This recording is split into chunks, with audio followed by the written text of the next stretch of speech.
काल अक्षय पुण्य काल होता है। हमारे ग्रंथों में लिखा है कि सर्वम गंगा समम तोयम सर्वे व्यास समा द्विजा। सामान्य जल भी गंगा जल के तुल्य हो जाता ग्रहण काल में। सामान्य कुआ, बावड़ी, सरोवर आदि का जल, फिर साक्षात श्री यमुना जी मिले, साक्षात श्री गंगा जी मिले, तब तो कहना ही क्या है। और सभी ब्राह्मण भगवान कृष्ण द्वैपायन व्यास के तुल्य हो जाते हैं। ऐसी ग्रहण काल की महिमा है। और महाराज जी धर्म संघ वाले गुरु जी उदाहरण देके बोलते थे कि ग्रहण के स्पर्श से मोक्ष तक आप यदि पवित्र जल में स्थित होकर जिस मंत्र का जप करेंगे, उस मंत्र का सविधि पुरस्कार संपन्न हो जाएगा। अब वर्तमान समय में सविधि कोई पुरस्कार संपन्न होवे, इसमें बड़ी कठिनाई है युग धर्म के कारण। तो कितना अद्भुत दुर्लभ क्षण भगवान के अनुग्रह से हम लोगों को प्राप्त हुआ कि स्पर्श से लेके मोक्ष तक सर्वथा मौन होकर के, पहले से ही आहार आदि का संयम करके, जिसमें बीच में शारीरिक वेग के कारण उठना न पड़े, और ग्रहण के स्पर्श से लेके मोक्ष तक। हाँ, शरीर के किसी में अस्वस्थता है और वो जल में बैठने में समर्थ नहीं, तो जल के निकट बैठ जाए, क्योंकि मूल तो बात है भगवान का स्मरण करना। और नहीं तो मंत्र अनुष्ठान की बात तो है ही है, नहीं तो दास तो यही करता है प्रायः। और स्थान में भी ये होता ही है, ग्रहण के स्पर्श से लेके मोक्ष तक सब बैठ जाओ, जिसको मंत्र जप करना हो वो करे, जब किसी को मनाही नहीं है। और बाकी जो लोग हैं सब बैठ करके महामंत्र का कीर्तन करें, स्पर्श से लेके मोक्ष तक। उठना ही नहीं, कोई दूसरा काम नहीं, महामंत्र का संकीर्तन करो, नास्य विधिरिति। तो महामंत्र का भी पुरस्कार हो जाएगा, और इससे बढ़िया और क्या है। तो इस प्रकार से जो मंत्र जप करने के अभिलाषी हैं, वे मंत्र जप भी कर सकते हैं, साधन भी करना चाहिए। और नहीं तो कम से कम नाम संकीर्तन तो उस समय में करना ही चाहिए। तो ग्रहण काल की बड़ी महिमा है। चंद्र ग्रहण की विशेष महिमा काशी की है, और सूर्य ग्रहण की महिमा कुरुक्षेत्र की है। किंतु महाराज जी 12 पुराण में एक बात, इस बार मूल पारायण जो 12 पुराण का किया, उसमें एक बात बड़ी विलक्षण आई। 12 पुराण में भगवान यज्ञवारह कह रहे हैं पृथ्वी देवी से कि अक्रूर तीर्थ पर, जहां मैंने अक्रूर जी को अपने ऐश्वर्यमय स्वरूप का दर्शन कराया, अक्रूर हृदय में, वहां कोई सूर्य ग्रहण के समय स्नान कर ले तो कुरुक्षेत्र में स्नान का जो पुण्य होता है उससे 1000 गुना पुण्य अक्रूर घाट पर यमुना जी में स्नान करने से हो जाता है। ये 12 पुराण में लिखा है। इसलिए हम कहते हैं कि भैया सूर्य ग्रहण के समय किसी का विशेष पुण्य लाभ की इच्छा हुए तो कहीं बाहर भगने की जरूरत नहीं है भीड़ भाड़ में। यहाँ अपने यमुना जी है ही हैं, अक्रूर घाट भी है, वहाँ अक्रूर तीर्थ में यमुना जी में स्नान किया जा सकता है। तो पद्म पुराण में लिखा गोकोटि दानं ग्रहणेषु काशी, ग्रहण के समय 1 करोड़ गायों का दान करे कोई। संभव तो कम है, कहाँ से 1 करोड़ गैया आएंगी, कहाँ खड़ी होंगी, और इतने वेदज्ञ ब्राह्मण कहाँ उपलब्ध होंगे। कथंचित असंभव भी संभव हो जाए। गोकोटि दानं ग्रहणेषु काशी, काशी में 1 करोड़ गायों का दान सविधि कोई करे, वेदज्ञ पवित्र ब्राह्मणों को करे। और यज्ञायुतम, आयुत माने 10,000, 1-2 यज्ञ नहीं, 10,000 यज्ञ सविधि संपादित करे।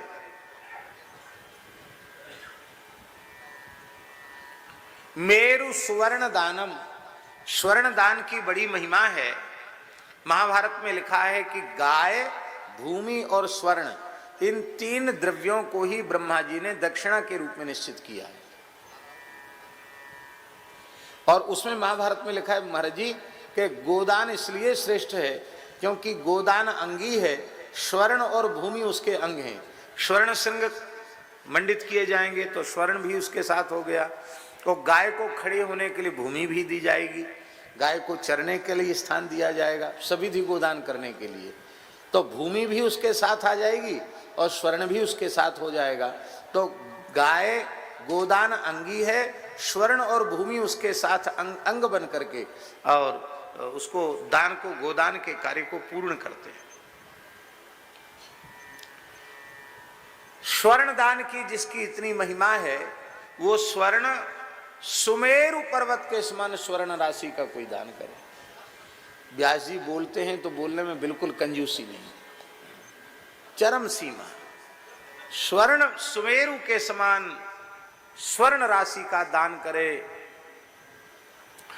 और माघे प्रयागे शतकल्पवासी, माघ महीना में तीर्थराज प्रयाग में 100 कल्पवास करे, माने 100 माघ हो गए, 100 बार कल्पवास करे माघ में, और इन सब शुभ कर्मों का अनुष्ठान करे और एक बार श्री गोविंद नाम का उच्चारण करे। तो गोविंद नामना न भवेच्च तुल्यम, व्यास भगवान करें गोविंद नाम की समता 1 करोड़ गायों का दान, वो भी ग्रहण के समय काशी में, स्वर्ण सुमेरु पर्वत के समान स्वर्ण राशि का दान, 10,000 यज्ञ, 100 बार माघ में कल्पवास, और ये सब के सब शुभ कर्म मिलकर उनका जितना पुण्य होता है, और श्री गोविंद नाम के एक बार उच्चारण का जितना पुण्य होता है, उसके 16वें अंश की बराबरी ये सब पुण्य मिलकर नहीं कर सकते। नाम अपराध में नाम की तुलना, नाम महिमा की तुलना किसी अन्य व्रत उपवास आदि से करना, अथवा नाम की तुलना किसी अन्य साधन से करना, ये नामापराधों में नामापराध है। वैष्णव का धर्म है कि नाम से बढ़कर कुछ भी स्वीकार न करें।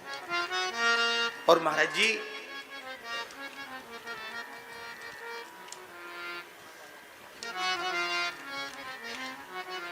श्री गोपाल मंत्र में गोविंद नाम है, और नाम तो है ही, पर गोविंद नाम है उसमें विशेष रूप से। और गोविंद नाम भगवान को बहुत प्रिय है। 2 बार ऐसे श्लोक भागवत जी में आए हैं। एक तो जरासंध के कारागार में निरुद्ध राजाओं ने भगवान का स्तवन किया, तो भगवान से प्रार्थना की, कृष्णाय वासुदेवाय हरे परमात्मने प्रणतः क्लेशनाशाय गोविंदाय नमो नमः। और महाराज जी ये इतना चमत्कारिक मंत्र है कि कैसा भी असाध्य कष्ट हो, संकट हो, और भावपूर्वक इस मंत्र से तुलसी भगवान को अर्पित करो तो निश्चित समाधान होता है, इसमें संदेह नहीं।